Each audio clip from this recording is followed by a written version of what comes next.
एकनाथ शिंदेंकडून नीलम गोऱ्हेंची पाठराखण करण्यात आली। नीलम गोऱ्हेंनी पहिल्यांदा असं काही वक्तव्य केलंय असं नाही, असं एकनाथ शिंदे म्हणाले। ठाकरेंना खोके नाहीतर कंटेनर लागतात असंही शिंदे म्हणाले।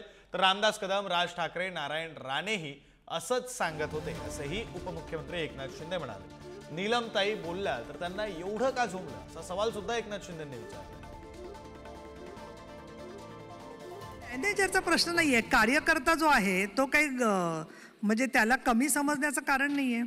आमचे शिवाजी पार्कचे सगळे कार्यक्रम शेवटचे मला आठवत आहेत 2012, 13, 14 पासूनचे प्रत्येक सभेला ठाण्याहून माणसं यायची आणि त्यांचेच लोक संपूर्ण तयारी करत होते। एक हा भाग, दुसरं आणि आज उद्धव ठाकरे गटाचे फारसे लोकही समोर नाही आहेत, त्यामुळे ते असताना बोललेलं मला फार आवडलं असतं।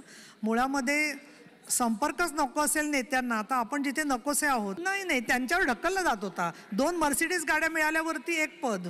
अनेक लोक बोलले, राज ठाकरे साहेब बोलले यांना खोके नाही कंटेनर लागतात, राणे साहेब बोलले, रामदास भाई बोलले, नितेश राणे बोलले, हे काही नवीन नाही। पण नीलम ताईच्या मागे एवढे लागले मिरच्या लागल्या। पण नीलम ताईला देखील एक माझी लाड बहीण, तिला एवढ्या खालच्या दर्जावर जाऊन बोलणं, आरोप करणं त्यांना शोभत नाही।